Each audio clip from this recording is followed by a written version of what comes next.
Hola, soy la voz de Proyecto Guardia Civil y hoy vamos a ver el tema 1 para el acceso a la escala de cabos y guardias de la Guardia Civil.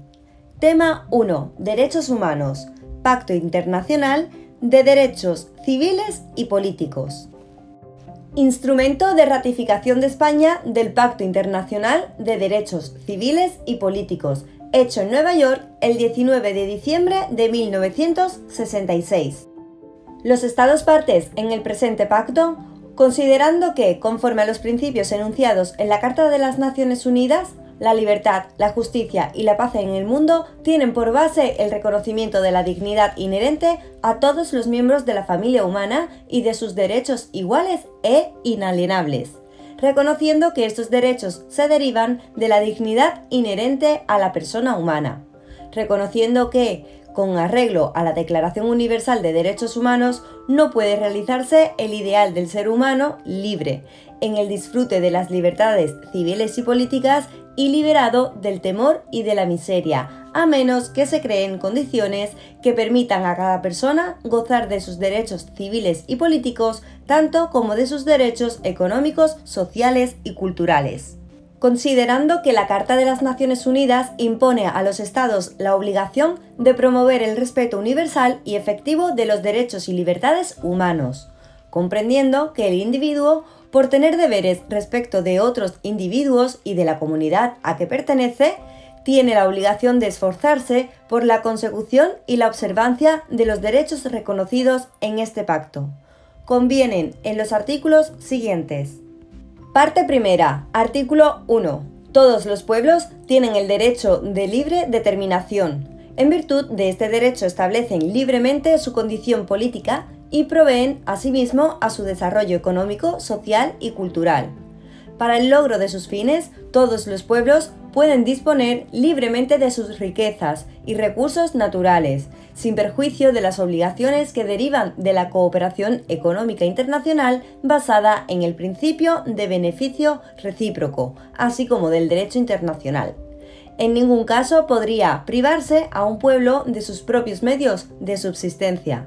Los Estados partes en el presente pacto, incluso los que tienen la responsabilidad de administrar territorios no autónomos y territorios en fideicomiso, promoverán el ejercicio del derecho de libre determinación y respetarán este derecho de conformidad con las disposiciones de la Carta de las Naciones Unidas.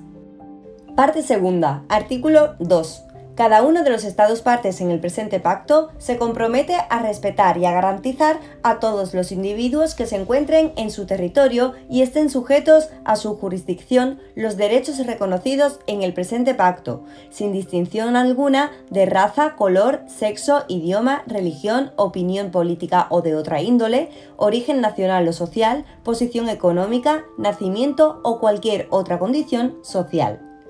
Cada Estado parte se compromete a adoptar con arreglo a sus procedimientos constitucionales y a las disposiciones del presente pacto las medidas oportunas para dictar las disposiciones legislativas o de otro carácter que fueren necesarias para hacer efectivos los derechos reconocidos en el presente pacto y que no estuviesen ya garantizados por disposiciones legislativas o de otro carácter. Cada uno de los Estados parte en el presente pacto se compromete a garantizar que a.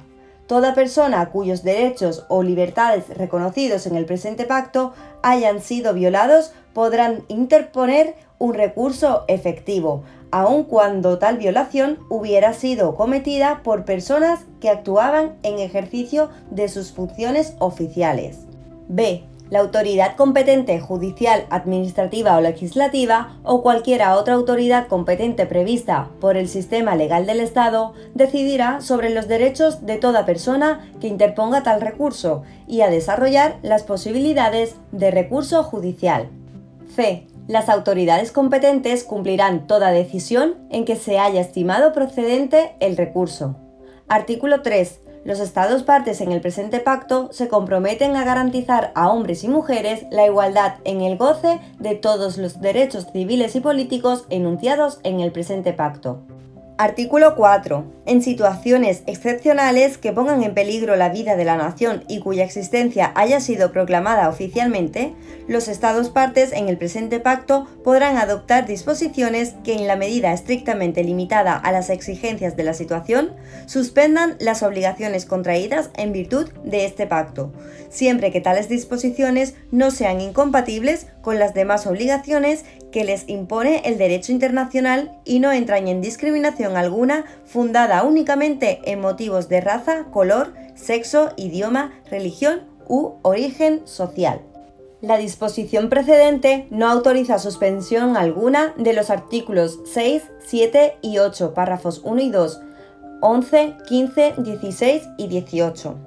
Todo Estado parte en el presente pacto que haga uso del derecho de suspensión deberá informar inmediatamente a los demás Estados partes en el presente pacto, por conducto del Secretario General de las Naciones Unidas, de las disposiciones cuya aplicación haya suspendido y de los motivos que hayan suscitado la suspensión.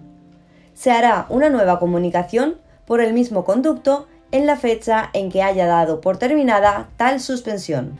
Artículo 5. Ninguna disposición del presente pacto podrá ser interpretada en el sentido de conceder derecho alguno a un Estado, grupo o individuo para emprender actividades o realizar actos encaminados a la destrucción de cualquiera de los derechos y libertades reconocidos en el pacto o a su limitación en mayor medida que la prevista en él. No podrá admitirse restricción o menoscabo de ninguno de los derechos humanos fundamentales reconocidos o vigentes en un Estado parte en virtud de leyes, convenciones, reglamentos o costumbres, salvo pretexto de que el presente pacto no los reconoce o los reconoce en menor grado. Parte tercera. Artículo 6. El derecho a la vida es inherente a la persona humana. Este derecho estará protegido por la ley. Nadie podrá ser privado de la vida arbitrariamente. En los países en que no hayan abolido la pena capital, solo podrá imponerse la pena de muerte por los más graves delitos y de conformidad con las leyes que estén en vigor en el momento de cometerse el delito, y que no sean contrarias a las disposiciones del presente pacto ni a la Convención para la Prevención y Sanción del Delito de Genocidio. Esta pena solo podrá imponerse en cumplimiento de sentencia definitiva de un tribunal competente. Cuando la privación de la vida constituya delito de genocidio, se tendrá entendido que nada de lo dispuesto en este artículo excusará en modo alguno a los Estados partes del cumplimiento de ninguna de las obligaciones asumidas en virtud de las disposiciones de la Convención para la Prevención y la Sanción del Delito de Genocidio. Toda persona condenada a muerte tendrá derecho a solicitar el indulto o la conmutación de la pena de muerte. La amnistía, el indulto o la conmutación de la pena capital podrán ser concedidos en todos los casos. No se impondrá la pena de muerte por delitos cometidos por personas de menos de 18 años de edad, ni se le aplicará a las mujeres en estado de gravidez. Ninguna disposición de este artículo podrá ser invocada por un Estado parte en el presente pacto para demorar o impedir la abolición de la pena capital. Artículo 7.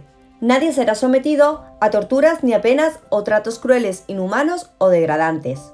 En particular, nadie será sometido sin su libre consentimiento a experimentos médicos o científicos.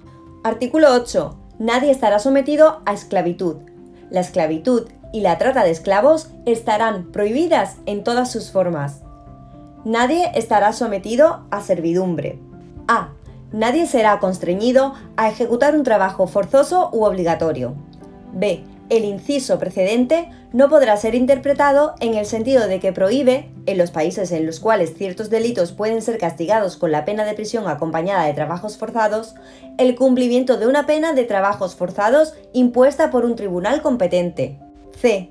No se considerarán como trabajo forzoso u obligatorio, a los efectos de este párrafo, primero, los trabajos o servicios que, aparte de los mencionados en el inciso B, se exijan normalmente de una persona presa en virtud de una decisión judicial legalmente dictada o de una persona que, habiendo sido presa en virtud de tal decisión, se encuentre en libertad condicional. Segundo, el servicio de carácter militar y, en los países donde se admite la exención por razones de conciencia, el servicio nacional que deben prestar conforme a la ley quienes se opongan al servicio militar por razones de conciencia.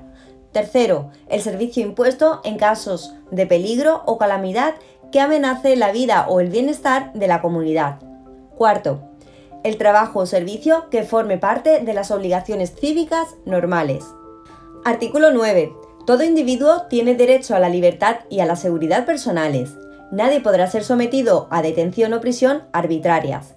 Nadie podrá ser privado de su libertad salvo por las causas fijadas por ley y con arreglo al procedimiento establecido en esta.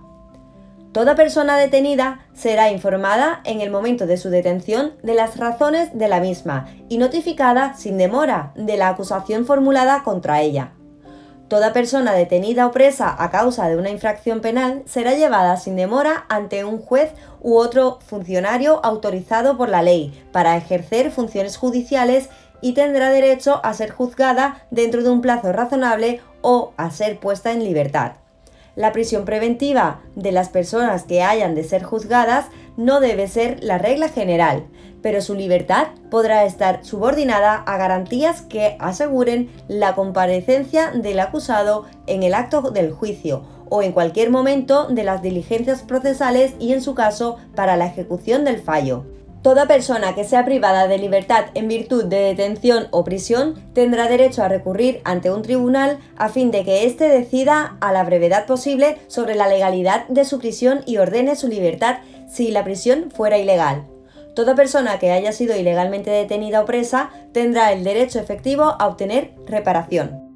Artículo 10. Toda persona privada de libertad será tratada humanamente y con el respeto debido a la dignidad inherente al ser humano.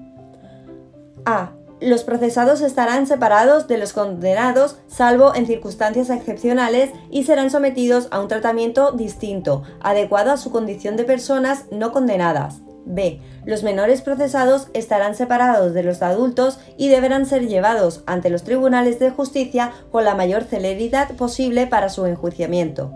El régimen penitenciario consistirá en un tratamiento cuya finalidad esencial será la reforma y la readaptación social de los penados. Los menores delincuentes estarán separados de los adultos y serán sometidos a un tratamiento adecuado a su edad y condición jurídica. Artículo 11. Nadie será encarcelado por el solo hecho de no poder cumplir una obligación contractual. Artículo 12. Toda persona que se halle legalmente en el territorio de un Estado tendrá derecho a circular libremente por él y a escoger libremente en él su residencia.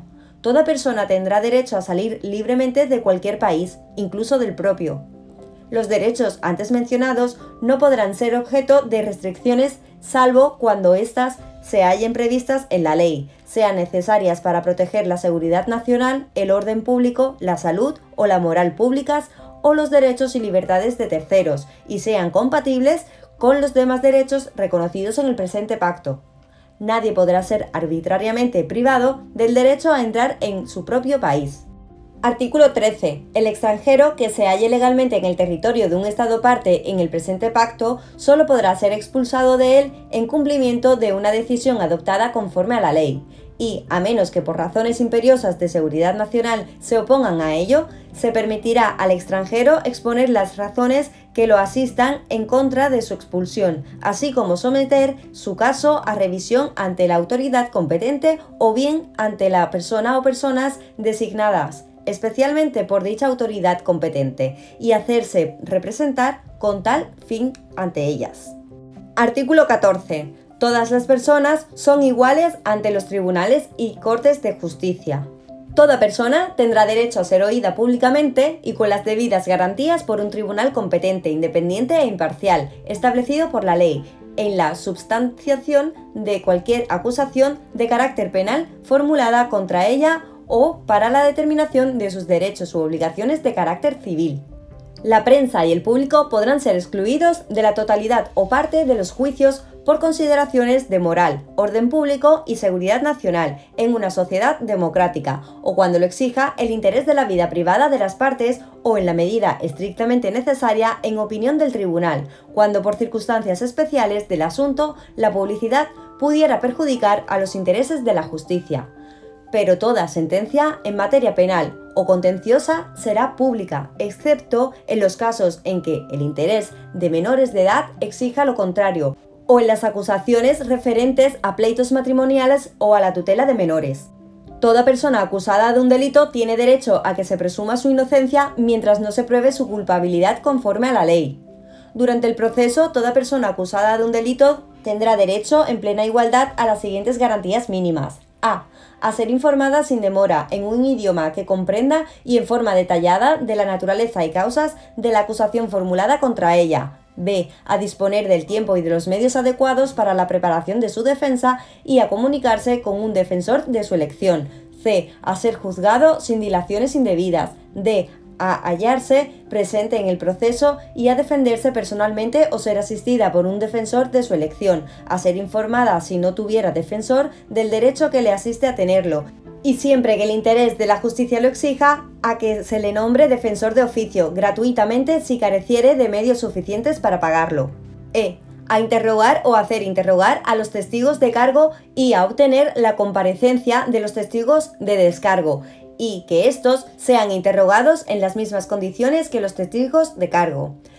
F. A ser asistida gratuitamente por un intérprete si no comprende o no habla el idioma empleado en el tribunal. G. A no ser obligada a declarar contra sí misma ni a confesarse culpable. En el procedimiento aplicable a los menores de edad, a efectos penales, se tendrá en cuenta esta circunstancia y la importancia de estimular su readaptación social. Toda persona declarada culpable de un delito tendrá derecho a que el fallo condenatorio y la pena que se le haya impuesto sean sometidos a un tribunal superior, conforme a lo prescrito por la ley. Cuando una sentencia condenatoria firme haya sido ulteriormente revocada o el condenado haya sido indultado por haberse producido o descubierto un hecho plenamente probatorio de la comisión de un error judicial, la persona que haya sufrido una pena como resultado de tal sentencia deberá ser indemnizada, conforme a la ley, a menos que se demuestre que le es imputable en todo o en parte el no haberse revelado oportunamente el hecho desconocido. Nadie podrá ser juzgado ni sancionado por un delito por el cual haya sido ya condenado o absuelto por una sentencia firme, de acuerdo con la ley y el procedimiento penal de cada país.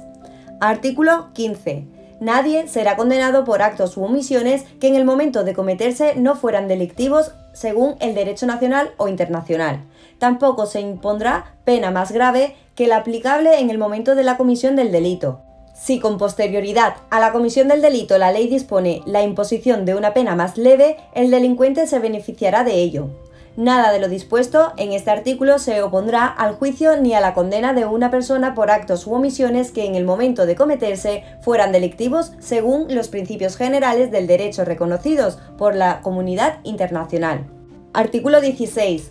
Todo ser humano tiene derecho en todas partes al reconocimiento de su personalidad jurídica.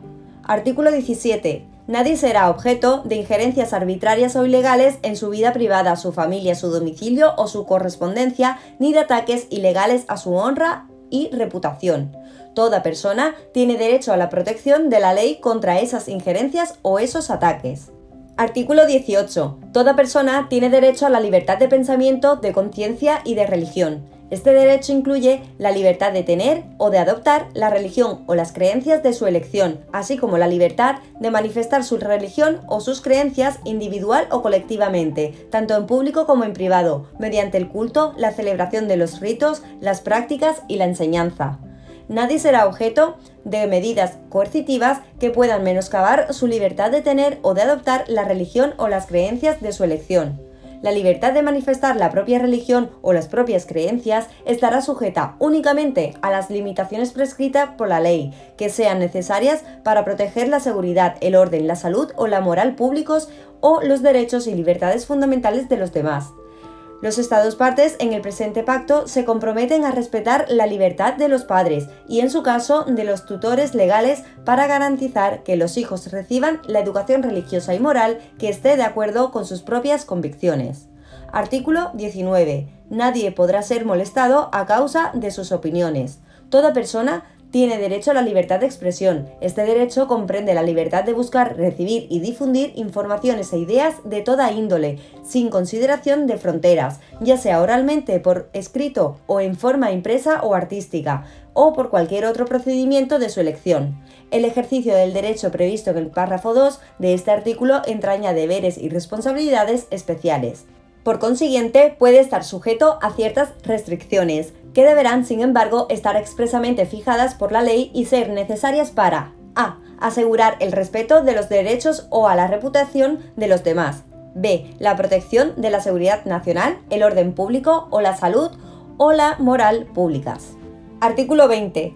Toda propaganda en favor a la guerra estará prohibida por la ley. Toda apología del odio nacional, racial o religioso que constituya incitación a la discriminación, la hostilidad o la violencia estará prohibida por la ley. Artículo 21. Se reconoce el derecho de reunión pacífica. El ejercicio de tal derecho solo podrá estar sujeto a las restricciones previstas por la ley que sean necesarias en una sociedad democrática, en interés de la seguridad nacional, de la seguridad pública o del orden público, o para proteger la salud o la moral públicas o los derechos y libertades de los demás. Artículo 22. Toda persona tiene derecho a asociarse libremente con otras, incluso el derecho a fundar sindicatos y afiliarse a ellos para la protección de sus intereses. El ejercicio de tal derecho solo podrá estar sujeto a las restricciones previstas por la ley que sean necesarias en una sociedad democrática, en interés de la seguridad nacional, de la seguridad pública o del orden público, o para proteger la salud o la moral públicas o los derechos y libertades de los demás. El presente artículo no impedirá la imposición de restricciones legales al ejercicio de tal derecho cuando se trate de miembros de las Fuerzas Armadas y de la Policía. Ninguna disposición de este artículo autoriza a los Estados partes en el Convenio de la Organización Internacional del Trabajo de 1948 relativo a la libertad sindical y a la protección del derecho de sindicación a adoptar medidas legislativas que puedan menoscabar las garantías previstas en él, ni a aplicar la ley de tal manera que pueda menoscabar esas garantías.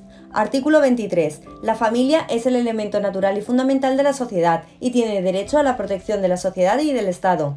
Se reconoce el derecho del hombre y de la mujer a contraer matrimonio y a fundar una familia si tienen edad para ello. El matrimonio no podrá celebrarse sin el libre y pleno consentimiento de los contrayentes. Los Estados partes en el presente pacto tomarán las medidas apropiadas para asegurar la igualdad de derechos y de responsabilidades de ambos esposos en cuanto al matrimonio, durante el matrimonio y en caso de disolución del mismo. En caso de disolución, se adoptarán disposiciones que aseguren la protección necesaria a los hijos.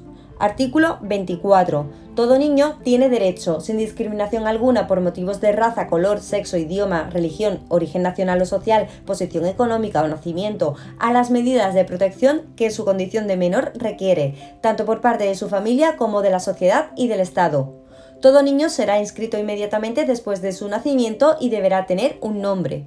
Todo niño tiene derecho a adquirir una nacionalidad. Artículo 25. Todos los ciudadanos gozarán, sin ninguna de las distinciones mencionadas en el artículo 2 y sin restricciones indebidas, de los siguientes derechos y oportunidades. A. Participar en la dirección de los asuntos públicos directamente o por medio de representantes libremente elegidos. B. Votar y ser elegidos en elecciones periódicas, auténticas, realizadas por sufragio universal e igual y por voto secreto que garantice la libre expresión de la voluntad de los electores. C. Tener acceso, en condiciones generales de igualdad, a las funciones públicas de su país. Artículo 26. Todas las personas son iguales ante la ley y tienen derecho sin discriminación a igual protección de la ley. A este respecto, la ley prohibirá toda discriminación y garantizará a todas las personas protección igual y efectiva contra cualquier discriminación por motivos de raza, color, sexo, idioma, religión, opiniones políticas o de cualquier índole, origen nacional o social, posición económica, nacimiento o cualquier otra condición social. Artículo 27. En los estados en que existan minorías étnicas, religiosas o lingüísticas, no se negará a las personas que pertenezcan a dichas minorías el derecho que les corresponde en común con los demás miembros de su grupo, a tener su propia vida cultural, a profesar y practicar su propia religión y a emplear su propio idioma. Parte cuarta. Artículo 28. Se establecerá un Comité de Derechos Humanos, en adelante denominado el Comité. Se compondrá de 18 miembros y desempeñará las funciones que se señalan más adelante. El comité estará compuesto de nacionales de los Estados partes en el presente pacto, que deberán ser personas de gran integridad moral, con reconocida competencia en materia de derechos humanos. Se tomará en consideración la utilidad de la participación de algunas personas que tengan experiencia jurídica. Los miembros del comité serán elegidos y ejercerán sus funciones a título personal. Artículo 29. Los miembros del comité serán elegidos por votación secreta de una lista de personas que reúnan las condiciones previstas en el artículo 28 y que sean propuestas al efecto por los Estados partes en el presente pacto. Cada Estado parte en el presente pacto podrá proponer hasta 2 personas. Estas personas serán nacionales del Estado que las proponga. La misma persona podrá ser propuesta más de una vez. Artículo 30. La elección inicial se celebrará a más tardar 6 meses después de la fecha de entrada en vigor del presente pacto. Por lo menos 4 meses antes de la fecha de la elección del comité, siempre que no se trate de una elección para llenar una vacante declarada de conformidad con el artículo 34, el secretario general de las Naciones Unidas invitará por escrito a los Estados partes en el presente pacto a presentar sus candidatos para el comité en el término de 3 meses. El secretario general de las Naciones Unidas preparará una lista por orden alfabético de los candidatos que hubieren sido presentados con indicación de los Estados partes que los hubieren designado y la comunicará a los Estados partes en el presente pacto a más tardar un mes antes de la fecha de cada elección. La elección de los miembros del comité se celebrará en una reunión de los Estados partes en el presente pacto convocada por el secretario general de las Naciones Unidas en la sede de la organización. En esa reunión, para la cual el quórum estará constituido por 2/3 de los Estados partes en el presente pacto, quedarán elegidos miembros del comité los candidatos que obtengan el mayor número de votos y la mayoría absoluta de los votos de los representantes de los Estados partes presentes y votantes. Artículo 31. El comité no podrá comprender más de un nacional del mismo Estado. En la elección del comité se tendrá en cuenta una distribución geográfica equitativa de los miembros y la representación de las diferentes formas de civilización y de los principales sistemas jurídicos. Artículo 32. Los miembros del comité se elegirán por 4 años. Podrán ser reelegidos si se presenta de nuevo su candidatura. Sin embargo, los mandatos de 9 de los miembros elegidos en la primera elección expirarán al cabo de 2 años. Inmediatamente después de la primera elección, el presidente de la reunión, mencionada en el párrafo 4 del artículo 30, designará por sorteo los nombres de estos 9 miembros. Las elecciones que se celebren al expirar el mandato se harán con arreglo a los artículos precedentes de esta parte del presente pacto. Artículo 33. Si los demás miembros estiman por unanimidad que un miembro del comité ha dejado de desempeñar sus funciones por otra causa que la de ausencia temporal, el presidente del comité notificará este hecho al secretario general de las Naciones Unidas, quien declarará vacante el puesto de dicho miembro. En caso de muerte o renuncia de un miembro del comité, el presidente lo notificará inmediatamente al secretario general de las Naciones Unidas, quien declarará vacante el puesto desde la fecha del fallecimiento o desde la fecha en que sea efectiva la renuncia. Artículo 34. Si se declara una vacante de conformidad con el artículo 33 y si el mandato del miembro que ha de ser sustituido no expira dentro de los 6 meses que sigan a la declaración de dicha vacante, el secretario general de las Naciones Unidas lo notificará a cada uno de los Estados partes en el presente pacto, los cuales, para llenar la vacante, podrán presentar candidatos en el plazo de 2 meses, de acuerdo con lo dispuesto en el párrafo 2 del artículo 29. El secretario general de las Naciones Unidas preparará una lista por orden alfabético de los candidatos así designados y la comunicará a los Estados partes en el presente pacto. La elección para llenar la vacante se verificará de conformidad con las disposiciones pertinentes de esta parte del presente pacto. Todo miembro del comité que haya sido elegido para llenar una vacante declarada de conformidad con el artículo 33 ocupará el cargo por el resto del mandato del miembro que dejó vacante el puesto en el comité conforme a lo dispuesto en este artículo. Artículo 35. Los miembros del comité previa aprobación de la Asamblea General de las Naciones Unidas, percibirán emolumentos de los fondos de las Naciones Unidas en la forma y condiciones que la Asamblea General determine, teniendo en cuenta la importancia de las funciones del Comité. Artículo 36. El Secretario General de las Naciones Unidas proporcionará el personal y los servicios necesarios para el desempeño eficaz de las funciones del Comité en virtud del presente pacto. Artículo 37. El Secretario General de las Naciones Unidas convocará la primera reunión del Comité en la sede de las Naciones Unidas. Después de su primera reunión, el Comité se reunirá en las ocasiones que se prevean en su reglamento. El Comité se reunirá normalmente en la sede de las Naciones Unidas o en la Oficina de las Naciones Unidas en Ginebra.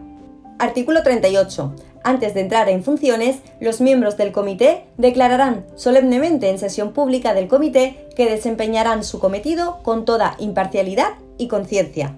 Artículo 39. El Comité elegirá su mesa por un periodo de 2 años. Los miembros de la mesa podrán ser reelegidos. El Comité establecerá su propio reglamento, en el cual se dispondrá, entre otras cosas, que a. 12 miembros constituirán el quórum. b. Las decisiones del Comité se tomarán por mayoría de votos de los miembros presentes. Artículo 40.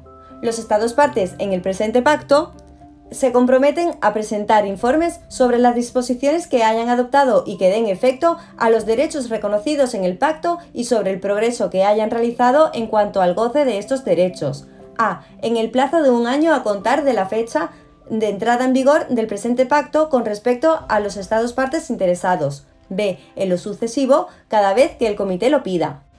Todos los informes se presentarán al Secretario General de las Naciones Unidas, quien los transmitirá al Comité para examen.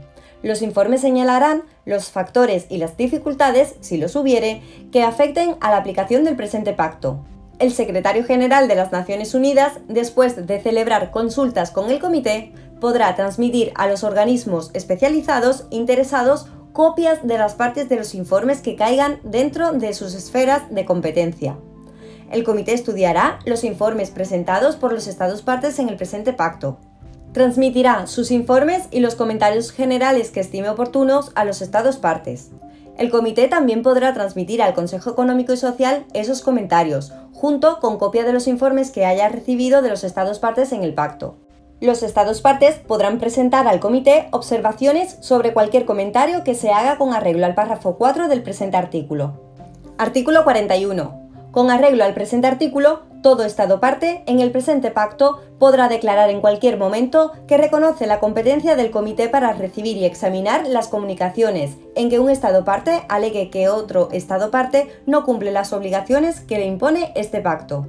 Las comunicaciones hechas en virtud del presente artículo solo se podrán admitir y examinar si son presentadas por un Estado parte que haya hecho una declaración por la cual reconozca con respecto a sí mismo la competencia del Comité.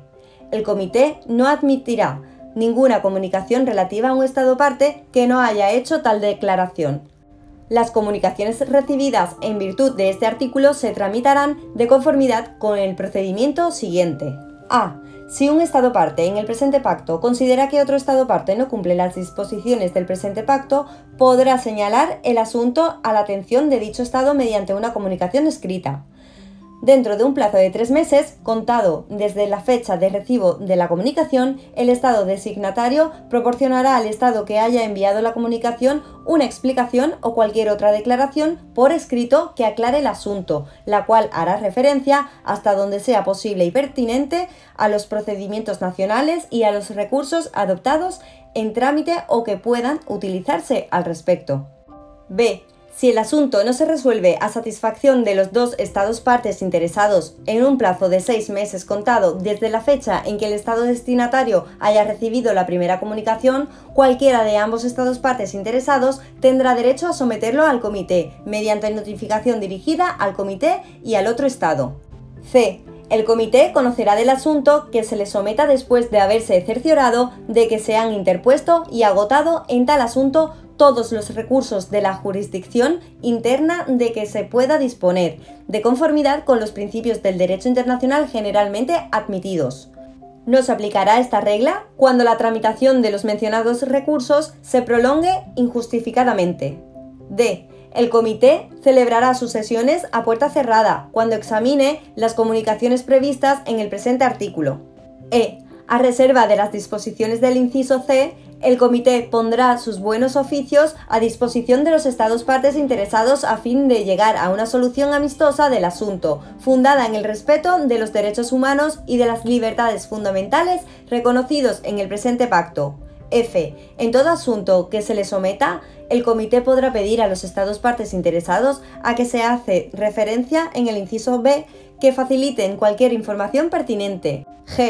Los Estados partes interesados a que se hace referencia en el inciso B tendrán derecho a estar representados cuando el asunto se examine en el comité y a presentar exposiciones verbalmente o por escrito o de ambas maneras.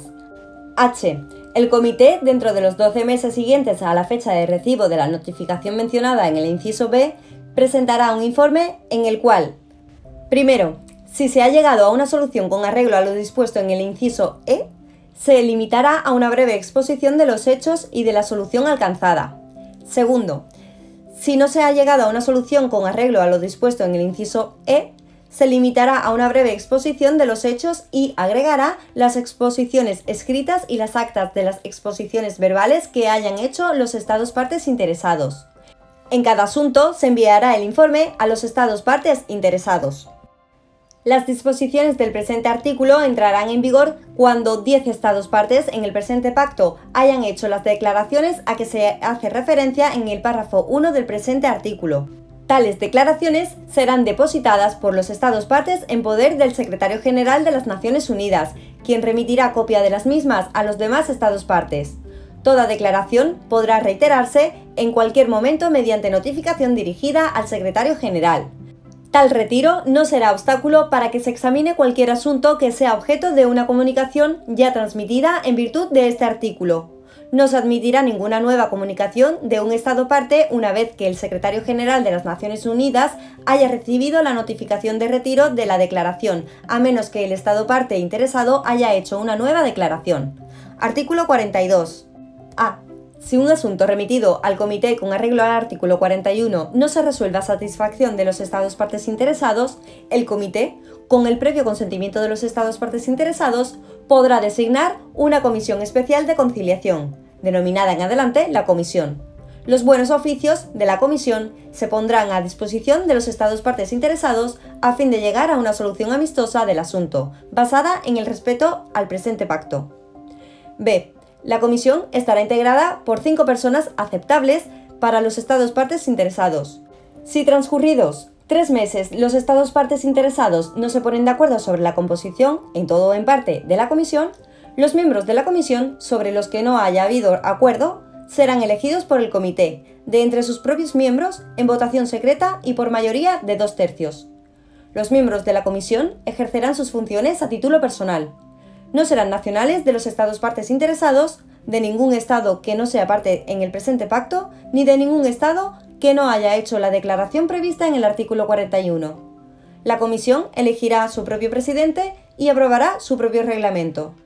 Las reuniones de la Comisión se celebrarán normalmente en la sede de las Naciones Unidas o en la Oficina de las Naciones Unidas en Ginebra. Sin embargo, podrán celebrarse en cualquier otro lugar conveniente que la Comisión acuerde en consulta con el Secretario General de las Naciones Unidas y los Estados partes interesados. La Secretaría prevista en el artículo 36 prestará también servicios a las comisiones que se establezcan en virtud del presente artículo. La información recibida y estudiada por el comité se facilitará a la comisión y ésta podrá pedir a los Estados partes interesados que faciliten cualquier otra información pertinente. Cuando la comisión haya examinado el asunto en todos sus aspectos y en todo caso en un plazo no mayor de 12 meses después de haber tomado conocimiento del mismo, presentará al presidente del comité un informe para su transmisión a los Estados partes interesados.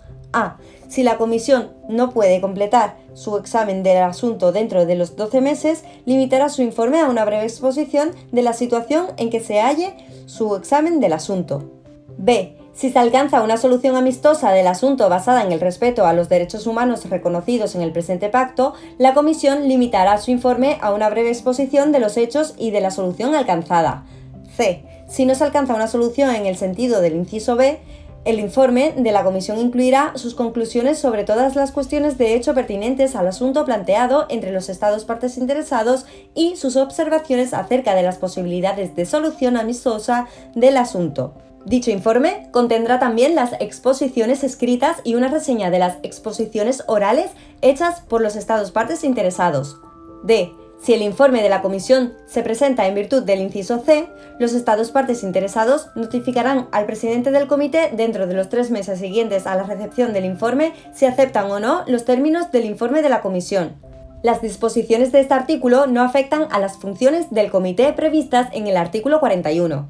Los Estados partes interesados compartirán por igual todos los gastos de los miembros de la Comisión, de acuerdo con el cálculo que haga el Secretario General de las Naciones Unidas.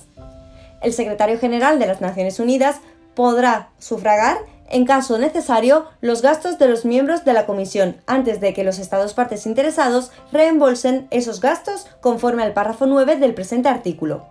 Artículo 43. Los miembros del Comité y los miembros de las comisiones especiales de conciliación designados conforme al artículo 42 tendrán derecho a las facilidades, privilegios e inmunidades que se conceden a los expertos que desempeñen misiones para las Naciones Unidas, con arreglo a lo dispuesto en las secciones pertinentes de la Convención sobre los Privilegios e Inmunidades de las Naciones Unidas. Artículo 44. Las disposiciones de la aplicación del presente pacto se aplicarán sin perjuicio de los procedimientos previstos en materia de derechos humanos por los instrumentos constitutivos y las convenciones de las Naciones Unidas y de los organismos especializados o en virtud de los mismos y no impedirán que los Estados partes recurran a otros procedimientos para resolver una controversia, de conformidad con los convenios internacionales generales o especiales vigentes entre ellos. Artículo 45. El Comité presentará a la Asamblea General de las Naciones Unidas, por conducto del Consejo Económico y Social, un informe anual sobre sus actividades. Parte quinta. Artículo 46. Ninguna disposición del presente pacto deberá interpretarse en menoscabo de las disposiciones de la Carta de las Naciones Unidas o de las constituciones de los organismos especializados que definen las atribuciones de los diversos órganos de las Naciones Unidas y de los organismos especializados en cuanto a las materias a que se refiere el presente pacto. Artículo 47. Ninguna disposición del presente pacto deberá interpretarse en menoscabo del derecho inherente a todos los pueblos a disfrutar y utilizar plena y libremente sus riquezas y recursos naturales. Parte sexta. Artículo 48. El presente pacto estará abierto a la firma de todos los Estados miembros de las Naciones Unidas o miembros de algún organismo especializado, así como de todo Estado parte en el Estatuto de la Corte Internacional de Justicia y de cualquier otro Estado invitado por la Asamblea General de las Naciones Unidas a ser parte en el presente pacto. El presente pacto está sujeto a ratificación. Los instrumentos de ratificación se depositarán en poder del Secretario General de las Naciones Unidas. El presente pacto quedará abierto a la adhesión de cualquiera de los estados mencionados en el párrafo 1 del presente artículo. La adhesión se efectuará mediante el depósito de un instrumento de adhesión en poder del Secretario General de las Naciones Unidas. El Secretario General de las Naciones Unidas informará a todos los estados que hayan firmado el presente pacto o se hayan adherido a él del depósito de cada uno de los instrumentos de ratificación o de adhesión. Artículo 49. El presente pacto entrará en vigor transcurridos 3 meses a partir de la fecha en que haya sido depositado el 35º instrumento de ratificación o de adhesión en poder del Secretario General de las Naciones Unidas. Para cada Estado que ratifique el presente pacto o se adhiera a él, después de haber sido depositado el 35º instrumento de ratificación o de adhesión, el pacto entrará en vigor transcurridos 3 meses a partir de la fecha en que tal Estado haya depositado su instrumento de ratificación o de adhesión. Artículo 50. Las disposiciones del presente pacto serán aplicables a todas las partes componentes de los Estados federales sin limitación ni excepción alguna. Artículo 51. Todo Estado parte en el presente pacto podrá proponer enmiendas y depositarlas en poder del Secretario General de las Naciones Unidas. El Secretario General comunicará las enmiendas propuestas a los Estados partes en el presente pacto, pidiéndoles que le notifiquen si desean que se convoque una conferencia de Estados partes con el fin de examinar las propuestas y someterlas a votación. Si un tercio al menos de los estados se declara en favor de tal convocatoria, el secretario general convocará una conferencia bajo los auspicios de las Naciones Unidas. Toda enmienda adoptada por la mayoría de los estados presentes y votantes en la conferencia se someterá a la aprobación de la Asamblea General de las Naciones Unidas. Tales enmiendas entrarán en vigor cuando hayan sido aprobadas por la Asamblea General de las Naciones Unidas y aceptadas por una mayoría de 2/3 de los estados partes en el presente pacto, de conformidad con sus respectivos procedimientos constitucionales. Cuando tales enmiendas entren en vigor, serán obligatorias para los estados partes que las hayan aceptado, en tanto que los demás estados partes seguirán obligados por las disposiciones del presente pacto y por toda enmienda anterior que hayan aceptado. Artículo 52. Independientemente de las notificaciones previstas en el párrafo 5 del artículo 48, el Secretario General de las Naciones Unidas comunicará a todos los estados mencionados en el párrafo 1 del mismo artículo a. Las firmas, ratificaciones y adhesiones conformes con lo dispuesto en el artículo 48. B. La fecha en que entre en vigor el presente pacto conforme a lo dispuesto en el artículo 49 y la fecha en que entren en vigor las enmiendas a que hace referencia el artículo 51. Artículo 53. El presente pacto, cuyos textos en chino, español, francés, inglés y ruso son igualmente auténticos, será depositado en los archivos de las Naciones Unidas. El Secretario General de las Naciones Unidas enviará copias certificadas del presente pacto a todos los estados mencionados en el artículo 48. En fe de lo cual, los infrascritos, debidamente autorizados para ello por sus respectivos gobiernos, han firmado el presente pacto, el cual ha sido abierto a la firma en Nueva York el 19º día del mes de diciembre de 1966. Gracias por su atención y no olvide suscribirse a mi canal. Nos vemos en el próximo vídeo.